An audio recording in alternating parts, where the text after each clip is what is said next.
यमलोक में इतना सन्नाटा क्यों है और कोई मानवीय आत्मा भी नहीं दिखाई दे रही? और ये दोनों मजे से सो रहे हैं। चित्रगुप्त जी, प्रभु क्षमा चाहता हूँ प्रभु, क्षमा चाहता हूँ। आप यहाँ आराम से सो रहे हैं, ये कोई विश्राम करने का समय है? और क्या करें प्रभु, सारी आत्माओं को दंड भी दे दिया है। कुछ यमदूत नीचे पृथ्वी पर गए हुए हैं आत्माओं को लेने के लिए। प्रभु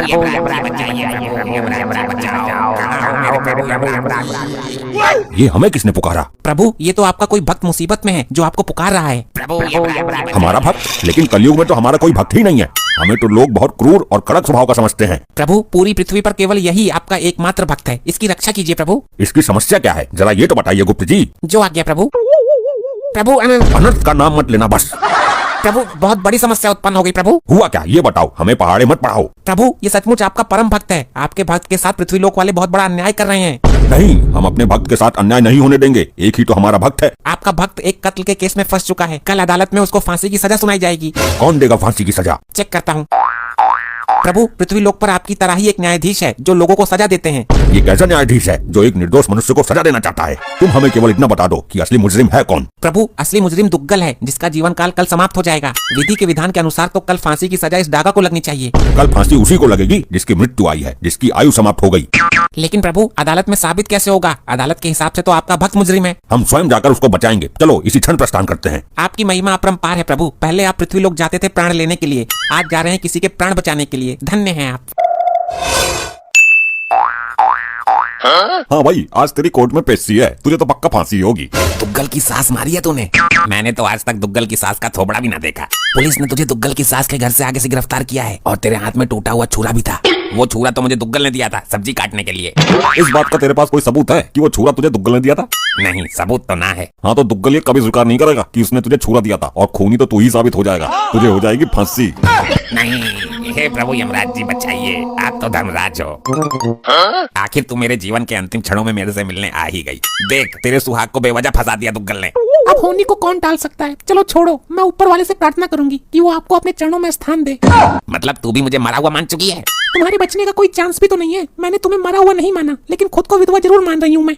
बात तो वही है। हे भगवान, कैसा कलयुग है। चलो ऊपर जाकर ठीक से रहना, किसी को परेशान मत करना, खाना टाइम पर खाना।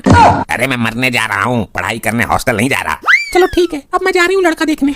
लड़का? किसका? कौन सा लड़का? अरे तुम तो मरने वाले हो, तो मैं पूरी जिंदगी तन्हा कैसे काटूंगी, इसलिए मैं अपने लिए लड़का देखने जा रही हूँ। क्या? अगर लड़का पसंद आ गया तो गोद भराई की रस्म भी आज ही कर दूंगी। अरे पहले मेरे अंतिम संस्कार की तो रस्म पूरी कर लेती। ठीक है, ओके बाय।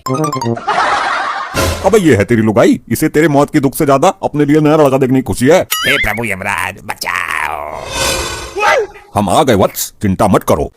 लोखंडे, ये जादू टोना वाले फिर आ गए। आप कौन हो महाजन? चित्रगुप्त जी, भक्त पूछ रहा है, उसे हमारा परिचय दीजिए। ये मृत्युदाता, प्राणहर्ता, दंडनायक यमराज हैं, जिनको तुम पुकार रहे थे। क्या आप मुझे सचमुच बचाने आए हो? अवश्य मानव, हम तुम्हारी भक्ति से प्रसन्न हैं। अरे यार कार्रवाई शुरू करो, नहीं तो हम जाए यहाँ से उठकर। कार्यवाही शुरू हो चुकी जज साहब, ये मेरा क्लाइंट है दुग्गल। हाँ तो आगे क्या करना है? फांसी दे दो इसको, लटका दो। नहीं जज साहब, इस आदमी ने दुग्गल की सासू माँ का बेरहमी से कत्ल किया है। नहीं जज साहब, ये झूठ है। तो सच क्या है ये बताओ, फालतू बात बता के हमारा टाइम बर्बाद ना करो। ये इतनी जल्दी में क्यों रहता है हमेशा? गैस चूल्हे पर अंडे उबलने के लिए रखकर आया क्या? जज साहब, मेरे क्लाइंट के सास के पहले बाल काटे गए, फिर उसकी गर्दन काटी गई। इसकी बात सही हो तो बोल, फांसी दूं? हे जज मानव, तुम यहाँ इंसाफ करने के लिए बैठे हो या फांसी देने के लिए? हर बात पर फांसी। ऑर्डर ऑर्डर, कौन है ये दोनों? ये दोनों लंपट कोई काला जादू करने वाले हैं साहब, कभी भी गायब हो जाते हैं और अपने आप को यमराज और चित्रगुप्त बताते हैं।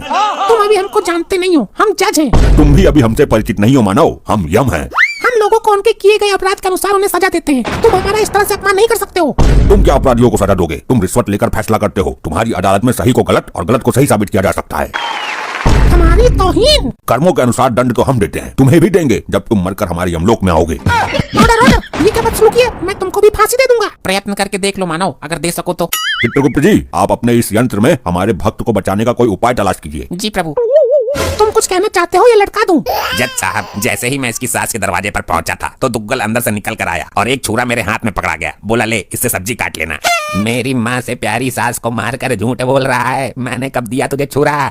मेरे क्लाइंट ने आपको किसके सामने छुरा दिया था बोलिए? उस समय वहाँ कोई भी नहीं था। वहाँ कोई सीसीटीवी कैमरा लगा हुआ है? नहीं। तो जज साहब कैसे यकीन करें कि तुमको डुग्गल ने छुरा दिया था? जिस दिन मेरी सासू माता जी का खून हुआ था, मैं उस दिन एक पार्टी में था, मैं वहाँ पर था ही नहीं, तो छुरा कैसे दे दिया? तुम वहाँ नहीं थे तो जाहिर सी बात है खून इसी ने किया है। मैं भी देता हूँ इसे फांसी की सजा। रुक जाइए, मैं इस मानव के पक्ष में कुछ कहना चाहता हूँ। बोलिए, वैसे भी इसके पास वकील तो है नहीं, तुम ही कहो क्या कहना है।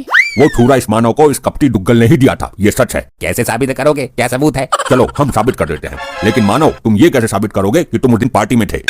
अरे मैं अपने घर के पास वाले होटल में पार्टी में ही था, वहीं मेरे पास फोन आया कि सासू माता जी का कल्याण हो गया। तो साबित करो कपटी मानव, उस होटल में कैमरे नामक यंत्र लगे हुए हैं। जज साहब वहाँ जाकर कैमरा चेक कीजिए कि डुग्गल वहाँ था या नहीं। ये तो पॉइंट पकड़ लिया इस बार आपने। अरे वाह, आपने तो सचमुच केस पलट दिया। मुझे यकीन हो गया कि आप मुझे बचाने आए हो। मार्कंडे साहब, अपने इस लोखंडे को भेजकर उसे उस दिन की सीसीटीवी कैमरा का क्लिप मंगवाओ। जज साहब 2 मिनट सुनिए, ये तो साबित हो जाएगा कि उस दिन मैं होटल में नहीं था, लेकिन ये खूनी नहीं है, ये तो साबित नहीं होगा। मेन बात तो यही है।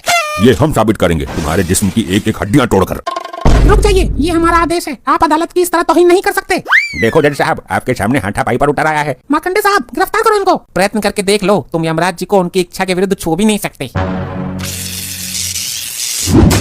अरे बाप रे, ये क्या सीन था?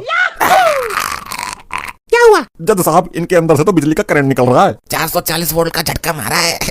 ये कैसे हो सकता है? छू कर देख लो, चल जाएगा पता। साहब काले जादू में निपुण है ये, मेरा बेटा पहले भी इससे कई बार पढ़ चुका है। माना कि दुग्गल साहब ने झूठ बोला कि वो उस दिन होटल में थे, लेकिन खून दुग्गल ने किया है, ये साबित तो नहीं हुआ। हमारी नजर में खूनी अभी भी यही है, इसलिए ये अदालत सारे सबूतों और गवाहों को मद्देनजर रखते हुए। रुक जा मूर्ख, तू इंसान है या जिंद? ऑर्डर, ये अदालत की तौहीन है। तुम भाई अदालत में मुझे इस तरह नहीं बोल सकते। अब ये दोगला डुग्गल अपना गुनाह खुद अपने मुंह से कबूल करेगा और सारी वारदात बताएगा। बड़े आए हमसे गुनाह कबूल कराने वाले। जज साहब, अदालत का वक्त जाया हो रहा है, इसको जल्दी सजा दीजिए। जिस छुरी से कत्ल हुआ है वो छुरी मंगवाइए। हम अभी साबित कर देंगे कि ये खून हमारे भक्त ने नहीं बल्कि इस डुग्गल ने किया है। छुरा पेश करो भाई। आ गया छोरा, सॉरी छुरा, जो भी करना जल्दी करो भाई। ये छुरा नीचे क्यों नहीं आ रहा है? डुग्गल, अब सच सच बताओ, खून किसने किया है? अगर तुमने झूठ बोला तो ये छुरा आकर सीधा तुम्हारे ऊपर गिरेगा, जिससे तुम भी ऊपर जा सकते हो। मैंने कोई खून नहीं किया। नहीं, बताता हूँ। अपनी सास को मैंने ही मारा था जी, और छुरा मुझे पकड़ा गया था, ये भी सच है। अरे नहीं। हाँ, ये सच है। मैं सच बता देता हूँ, वरना ये छुरा मुझे फाड़ देगा आज। बोलो मनोज, जल्दी बोलो, सत्य क्या है? सासू माता जी का खून करके जब मैं निकल रहा था, तब ये आदमी मुझे दरवाजे पर ही मिल गया। मैंने इसको छुरा पकड़ा दिया। खून करने के पहले मैंने पुलिस को फोन कर दिया था। पुलिस ने आकर मौके पर इसको गिरफ्तार कर लिया। क्या दोगले, तूने मारा मेरी माँ को? मारा क्यों ये बता, फांसी भी तो देनी है अभी। मेरी घरवाली मुझ पर बहुत अत्याचार करती थी, मुझे सुबह शाम कुत्ते की तरह धोती थी। तो सास को क्यों टपका दिया तूने? क्योंकि इसको हाथ लगाने की हिम्मत मेरे अंदर नहीं थी। मैंने सोचा उस मशीन को खत्म कर दिया जाए जिसके द्वारा ये प्रोडक्ट बना है। ना मेरी सास ऐसी लौंडिया पैदा करती और ना रोज धुलाई होती, इसलिए उसको ही मार दिया। देखा, अपने आप आ गई सच्चाई सामने। आपने मुझे बचा लिया, आप असली वाले भगवान हो, वरना सुबह के 7 बजे लटक जाता मैं तो। ये अदालत दुग्गल को फांसी लगाने के हुक्म देती है और इस इंसान को बाइज्जत बरी करती है। अब जाकर पहले अपनी लुगाई की गोद भराई रोकता हूँ। हमारा काम पूरा हुआ, अब हम चलते हैं। ये क्या सिस्टम है भाई? लग गया झटका, ऐसा झटका हमें कई बार दे चुके हैं ये लोग।